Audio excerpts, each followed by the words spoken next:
Welcome to Nothing But the Truth, the show where we dive into the heart of current events affecting the crucial relationship between the United States and Israel and the Jewish community and the United States.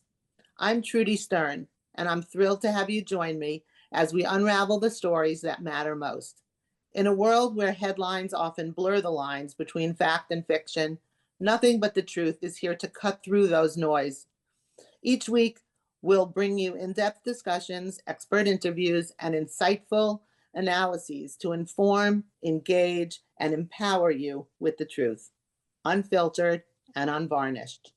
Let's embark on this journey together as we seek out the truth that drives our world. This is Nothing But the Truth with Trudy. Today's wonderful, incredible guest is Congressman Tom Emmer. He is the Republican whip in the House of Representatives, and as whip, Congressman Emmer is the third highest ranking Republican in the House. The whip assists the Speaker in managing their party's legislative program on the House floor. Congressman Emmer serves Minnesota's 6th district since 2015, and he's currently serving in his 5th term. Welcome, Congressman Emmer, to Nothing But the Truth. Great to be with you, Trudy, and your listeners. Well, okay, so first of all, I want to say that you're no stranger to radio, as you yourself hosted a morning talk show on KTLK in Minneapolis. So welcome once again to the radio platform. Well, it's the best platform going, Trudy. People can actually listen and hear what's being said rather than being distracted by our wonderful eyes, right? So it's the most personal communication medium known to man.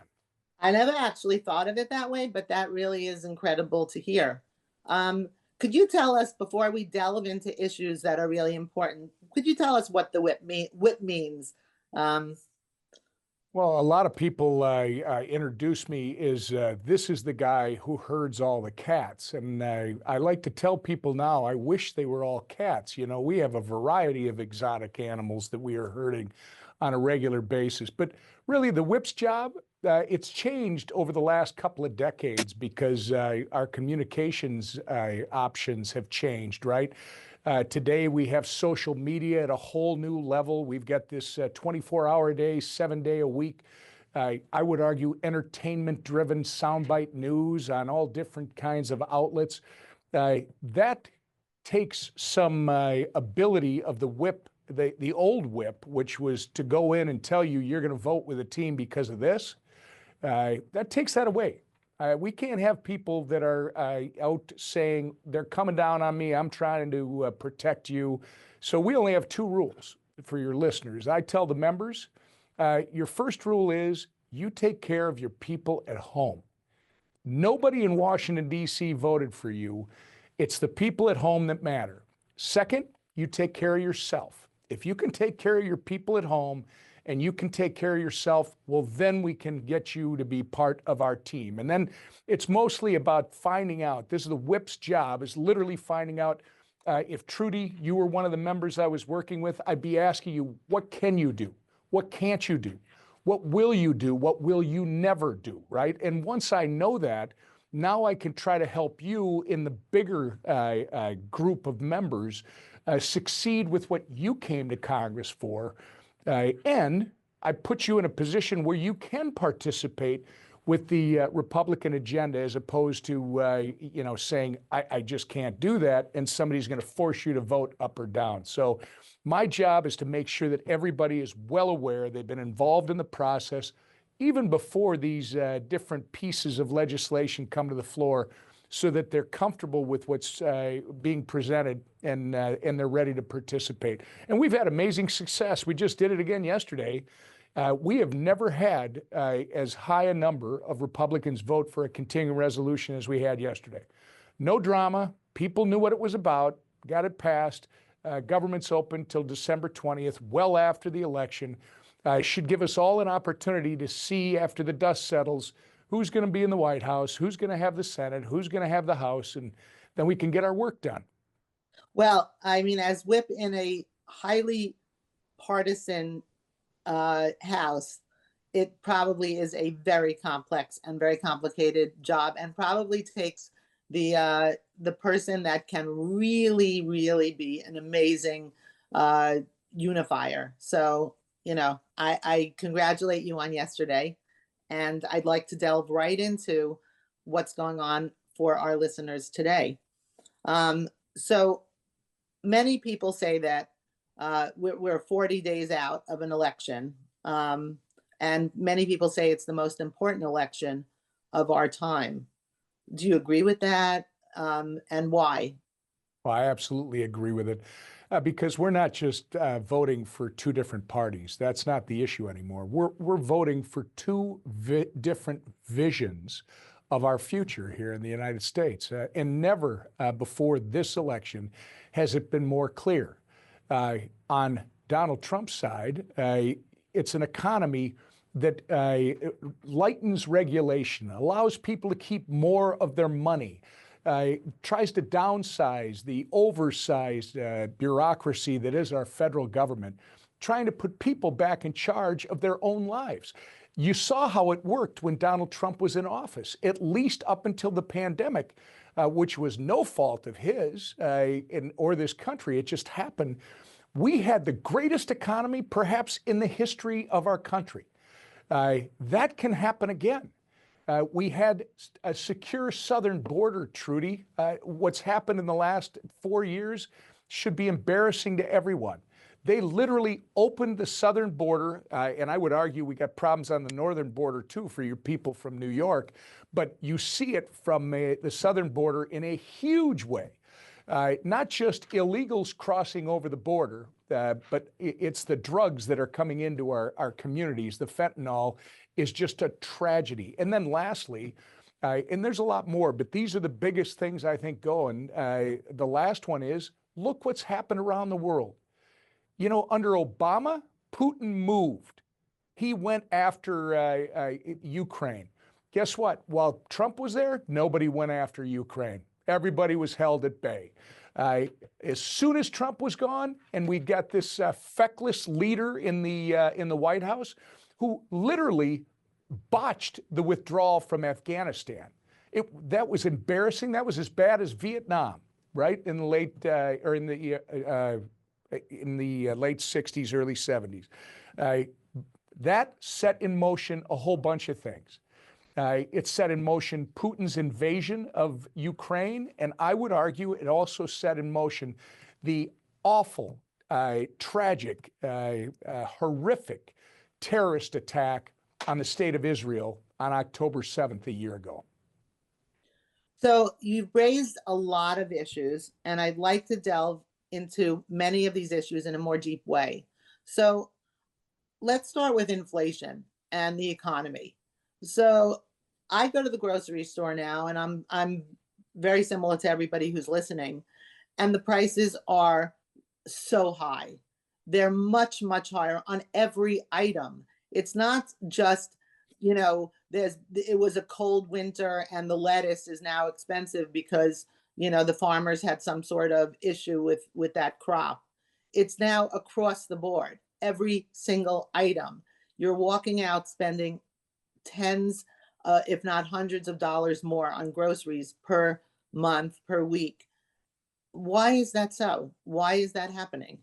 Well, it's two primary drivers, if you want to simplify it. One, it started with printing and spending a whole bunch of money after the COVID experience was being resolved. We already had a ton of money out there because of COVID, but what Joe Biden and Kamala Harris did, and Democrats, is they passed the American Rescue Plan, which was another, multi-trillion-dollar bill, putting all kinds of cash into our economy. And you don't have to be an economist. You don't have to be a mathematician. You just have to understand when you've got all that cash out there, you still have a limited number of goods and services. You have all these dollars chasing these goods and services, and naturally, the price is going to rise because nothing is unlimited. It's all a matter of scarcity. And when you have this imbalance, you start driving prices up, you start driving wages up. Although the wages aren't keeping up because the inflation has been so much, you're running up the down escalator and it's moving faster and faster. And the other piece, Trudy, is energy. The reason that this country has the standard of living that we're accustomed to and that we're moving forward and improving all the time is because we have efficient, abundant, and affordable energy. But you got to have it from everything. You can't attack the fossil fuel industry and not impact what happens in this country, because that oil doesn't just go in your gas tank. It's responsible for all the different packaging materials. It's responsible for so many other things in our economy. Once they attacked the industry, the fossil fuel industry, which they started arguing these are just greedy corporations, they're holding back. This is what they always do to distract. Those two things set in motion, which I think this is a low number, but the experts will tell you 20% inflation in the last 3.5 years plus. The average family is paying $1,200 more a month, Trudy. And by the way, here's the other one that I want to give your listeners. They've got this new thing where they'll tell you, oh, we've got inflation under control and we're starting to bring it down. Keep in mind, that is a red herring and a distraction. It's a shiny object to take your eyes off the fact that what you said, Trudy, to start this, everything is up. The price of meat is up. The price of milk is up. Everything is up by substantial amounts. And guess what? Those prices aren't coming down. That's the thing that people have to pay attention to. They caused it. They created this problem. It's not going to get any better with their leadership. The only way it gets better is if Donald Trump and Republicans are able to restore that economy that we had from 2016, 17, 18 before the pandemic hit. And how close is that issue to energy independence? I know. Go ahead. No, they're related. It's a great question. They are related. They're one and the same. Energy independence is just, and by the way, we can move forward with all different alternative forms of energy at the same time, but all of the energy that's out there, including energy that we get from natural gas, that we get from fracking, right? That we get from oil wells, all of it, electricity, biofuels, it all drives our economy, and they are completely related. When you start driving up the price of energy and you start restricting the amount that we have, guess what? You're going to make fewer goods. You're going to provide fewer services, and you still got all this money that's chasing after less and less. That's the problem, and that will continue to drive prices up because it's what people will pay ultimately. And sadly, Trudy, some people in this country, I mean, I'm happy about this, that there's people in this country that are very successful. They don't feel inflation like normal people. I shouldn't say normal, like the average United States citizen. But there's this group of people in the middle class and down that every day it's getting harder and harder to maintain the lifestyle that they're accustomed to. And that's a direct result of these failed and incompetent policies of the Biden administration that Kamala Harris is an intimate part of. And by the way, don't be distracted when she says opportunity economy. I want to create an opportunity economy that works for everyone, not just the wealthy. Well, you know what? That's been around since the 30s. This, demonizing people who have been successful in this country. We all want to be successful. We want people at the bottom of the prosperity ladder and the people at the top of the prosperity ladder in this country to be successful. And you don't do that by attacking one on behalf of the other. You got to do it together. It's the most divisive thing that they've been doing in our politics for years. It is not moving us forward. She doesn't have a plan other than the one we've been watching for the last 3.5+ years, Trudy. That's not the future. I think that the inflation and these high prices have led to a tremendous amount of crime, so that you walk into stores and there's so many issues that are tied into why there's so much crime. We have an open border that has let in a lot of people who are not vetted. So that has led to a lot of crime, which now people are calling migrant crime. It has also led to unsafe communities where it is very possible that people on the terror watch list have come into our country without being vetted. And also this whole concept of defunding the police and making it unpleasant for law enforcement, more than unpleasant, for law enforcement to actually carry out the job that they have. So all of these things seem to have culminated in this high crime environment. Do you see that? Do you hear that a lot from the people that you meet across the country? Yeah, this is the number one issue, is that border and crime. In most districts that we're running races in, those are the number one and two issues almost every time. Look, I'm from Minnesota, Trudy. We know firsthand what's going on down on the border because a year ago last March, there was a Al-Shabaab terrorist who came across our southern border, was detained, and then Mayorkas did, or his people did, what is totally violation of the law. You're supposed to detain them until they're adjudicated. But that's not what they're doing. They detain them and they let them go. In fact, they give them a bus ticket or a plane ticket and they fly them to a city right close by you and me. That Al-Shabaab terrorist was released after he was detained. He roamed the country for a year and was ultimately picked up in Minneapolis a little less than a year later he's a terrorist. This is what you got coming across your southern border. You got gang members. You hear stories about Aurora, Colorado. You've got stories in Morgantown, Pennsylvania. They're dealing drugs. It's bad. And these are bad people. But there's another piece to it. And you started to talk about it. They call it migrant crime. Knock it off. It's crime. These are illegals. They shouldn't be here in the first place. They're bad people. And we need to have prosecutors that are enforcing the laws. You don't treat these people with kid gloves and hold them responsible. I think the crime is because of the inflation, but it's also because we are not honoring the rule of law in this country. We're allowing people to do this, and then for whatever reason, race, gender, religion, we're taking a back seat and saying the criminal is more important than the law-abiding citizen. That has got to end. And by the way, with Kamala Harris and Tim Walz, I could tell you, because Tim Walz is our governor, that ain't going to happen. Wow. Okay, so we are painting a very ominous picture in the country today.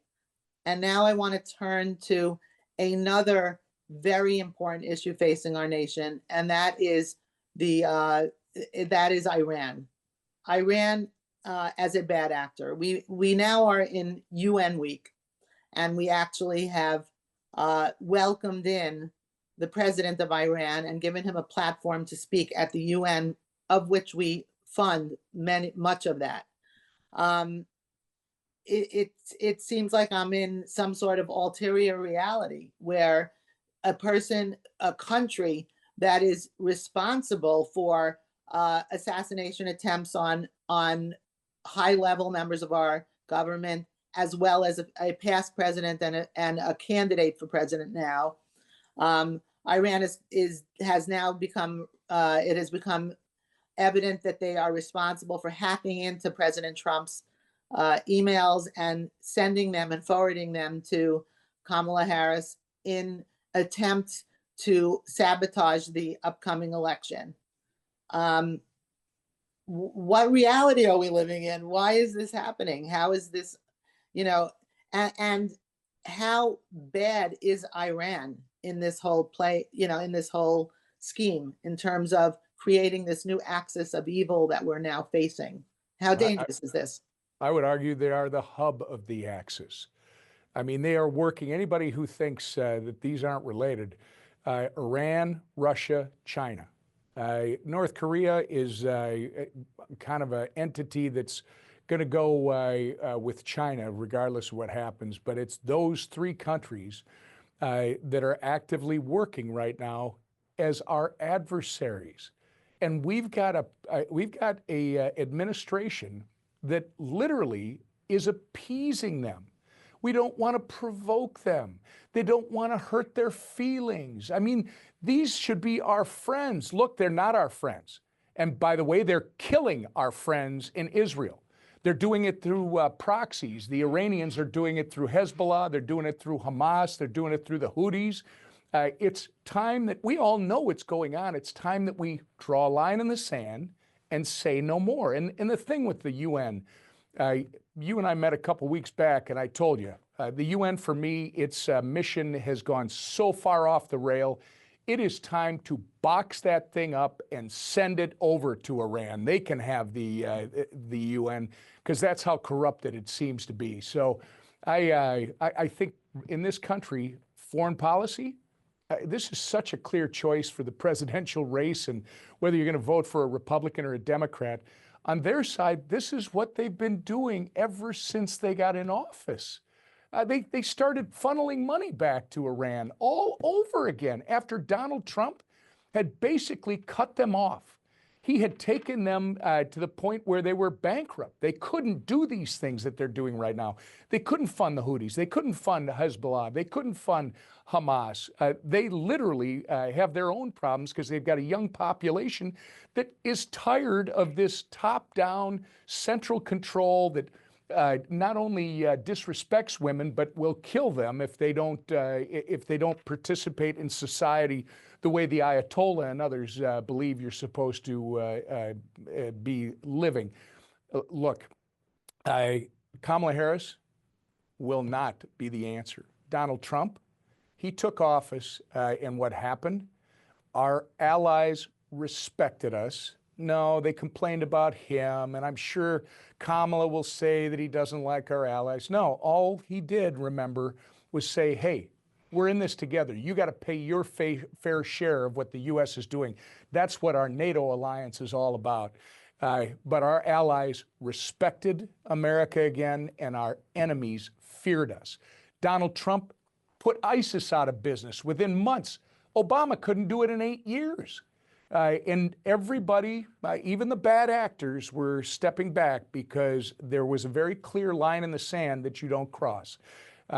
I'm afraid that if Donald Trump is not reelected, this situation that we're looking at is going to get a lot worse. Wow. Okay. This is a lot to digest and a lot to think about. Lastly, I want to come to our last issue that I think is really important, and that is the issue of abortion. Can you go through that with us? Well, it's look, I tell our people, you're going to get 4 questions. First one is, what's your position on abortion? If you're a representative at the federal level, Trudy, your answer is the Supreme Court's decided that. That's an issue for the states. Talk to your state legislature. The next question to people like me is going to be, well, what's your position on abortion? Mine is very clear, conception till natural death. Then they're going to want to take you down the road of talking about number of weeks, exceptions, et cetera. You know what? For me, I would never tell my wife what to do. I would never tell my daughter what to do. I would actually be feeling a lot of pain for someone who had to make a decision like that based on where their life's at. So I trust women. I trust women to make the right decision. And I think what you're going to find, it's really sad that the Democrats and Kamala, this seems to be her number one issue. They want to create a dog whistle, whether it's abortion on demand or it's fertility treatments, IVF. They want you to think that Republicans are somehow going to take that away. You should think 2 things. One, we have all made it very clear that's not going to happen. We all have friends who it took years to conceive, and without IVF, they never would have had the opportunity to be a parent. We need to celebrate that, and we do need to protect it. But the other thing that's so disturbing, with people struggling to pay for their groceries and feed their children, with a border wide open and fentanyl flowing in and all over this country, killing Americans, and with the strife around the world, This is their issue. They want to talk about reproductive rights instead of the fact that women in Iran are being killed by that administration. This makes no sense. And Trudy, the one saving grace for me is I believe the American people are just a lot smarter than the mainstream media and these misguided socialist, Marxist Democrats who have kind of taken over. This is no longer the progressives.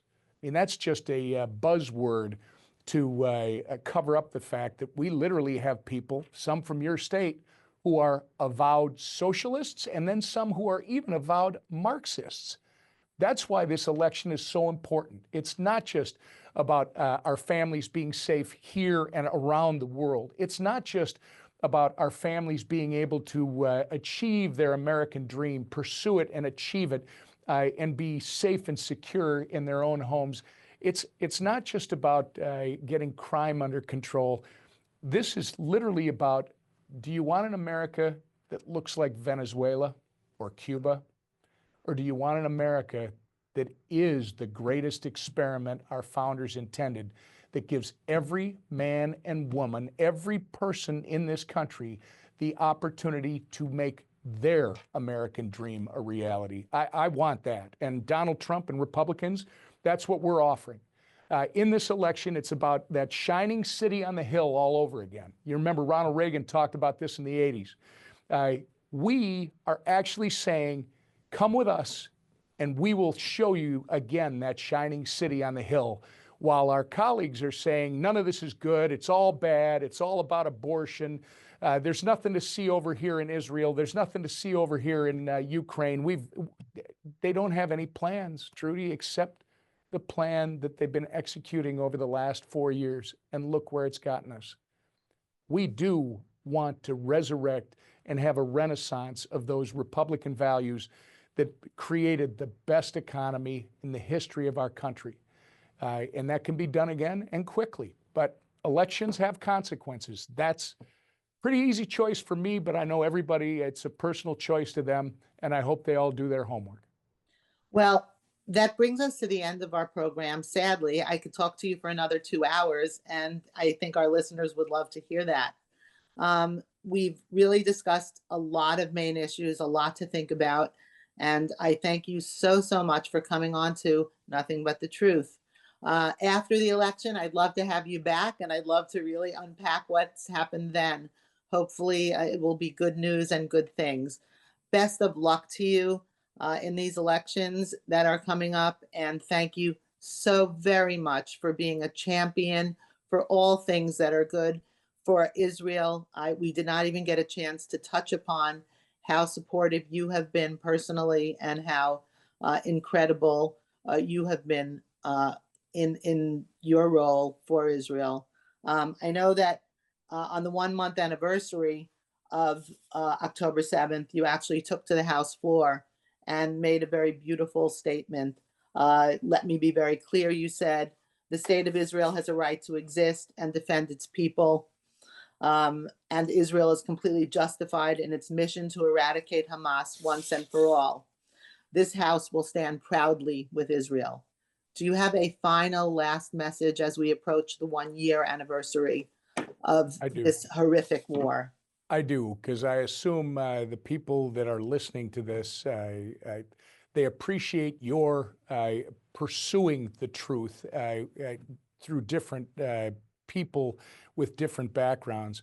I do want to tell them, though, it doesn't matter what you voted before. If Israel is one of your main issues, you absolutely need to listen very closely to what the candidates are saying. On the one hand, you have Kamala Harris, who wouldn't even attend a joint session of Congress with Prime Minister Netanyahu. And when she did meet with him, it was like off to the side a couple days later. She'd rather go to some sorority event in Indiana than be in where she's supposed to be, in the chamber with Prime Minister Netanyahu. But now she says, Israel has a right to defend itself. Tim Walz says, Israel has a right to defend itself. You know what they're not saying, Trudy? Israel has the right to win this war. They are not saying that. They somehow believe that the mistakes of the past should be the same mistakes of the future. You cannot continue the way this was created, this idea of a two-state solution. Okay, so you're just going to give more credibility to Hamas or Hezbollah or whoever it is to grow once again and do exactly what they did on October 7th a year ago. Because you don't just raise them to hate the Jew, they're raised to want to kill the Jew. We can't have that anymore, Trudy. If you're going to have peace and stability in that part of the world, and by the way, I believe that part of the world will actually give us a lot of good results all around the world because everybody's watching. Once Israel wins that war, once we snuff out the scourge of this terrorist hatred, we can start getting back to rebuilding and starting to get people to learn how to live with each other again and practice that golden rule that everyone should be taught from the moment they're born. Treat others the way you would want them to treat you, regardless of your race, your gender, your religion. We can all coexist, but we have to be raised with that understanding that we got to treat each other the way we'd want to be treated. Thank you again so much, Whip Emmer. This has been Nothing But the Truth with Trudy. Please stay tuned to our show every week where we bring you the most incredible interviews with the people that are shaping our country. Thank you so much.